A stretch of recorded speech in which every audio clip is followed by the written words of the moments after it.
অত্যন্ত মনোরম পরিবেশের মধ্য দিয়ে বৃহস্পতিবার দুপুরে মাইজদি পিটিআইতে চতুর্থ বার্ষিকী কাউন্সিলের অধিবেশন অনুষ্ঠিত হয়। অধিবেশনে বাংলাদেশ প্রাথমিক শিক্ষক সমিতির সকল উপজেলার কাউন্সিলগণের কণ্ঠ ভোটে নোয়াখালী জেলার সভাপতি নির্বাচিত হন মোহাম্মদ নাজিম ফারুকী ও সাধারণ সম্পাদক পদে পুনরায় নির্বাচিত হন মোহাম্মদ আব্দুল আলিম ভূঁইয়া সুজন।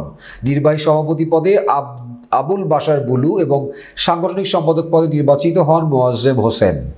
বাংলাদেশ প্রাথমিক শিক্ষক সমিতির নবনির্বাচিত কমিটির বলেন, আমাদেরকে নির্বাচিত করায় বাংলাদেশ প্রাথমিক শিক্ষক সমিতির সকল শিক্ষক শিক্ষিকাকে ধন্যবাদ ও কৃতজ্ঞতা জানাই।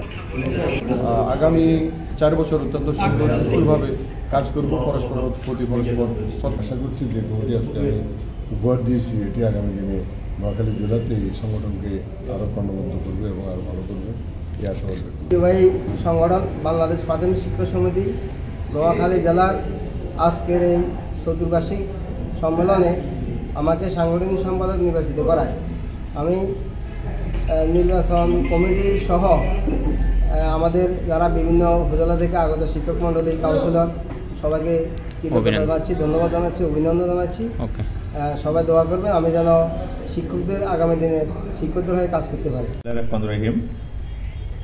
বাংলাদেশ প্রাথমিক শিক্ষক সমিতি নোয়াখালী জেলার আজকের চতুর্বার্ষিক সম্মেলন অনুষ্ঠিত হয়েছে অত্যন্ত আনন্দঘন পরিবেশে, এবং এই সম্মেলনের মধ্য দিয়ে আগামীর নেতৃত্ব নোয়াখালী জেলার প্রেসিডেন্ট সেক্রেটারি সহ পূর্ণাঙ্গ একটি কমিটি গঠিত হয়েছে।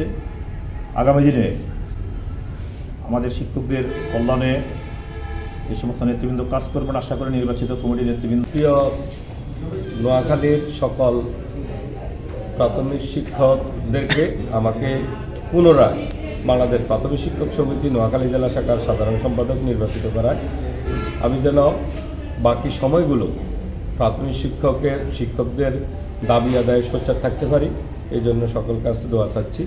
আল্লাহ যেন আমাকে বাকি সময় প্রাথমিক শিক্ষক এবং সেই শিক্ষা বিষয়ে উন্নয়নের জন্য কাজ করতে পারি। বাংলাদেশ প্রাথমিক শিক্ষক সমিতি নোয়াখালী জেলা শাখার আজকের কাউন্সিলে আমাকে সভাপতি হিসেবে নির্বাচিত করায় আমি সকল কাউন্সিলরকে ধন্যবাদ জানাচ্ছি। আমার দায়িত্ব দেওয়ার পরে আমার কর্তব্য বেড়ে গেল। আমি চেষ্টা করব আমার জায়গায় থেকে প্রাথমিক শিক্ষাসহ শিক্ষকদের কল্যাণে নিবেদিত হওয়ার জন্য।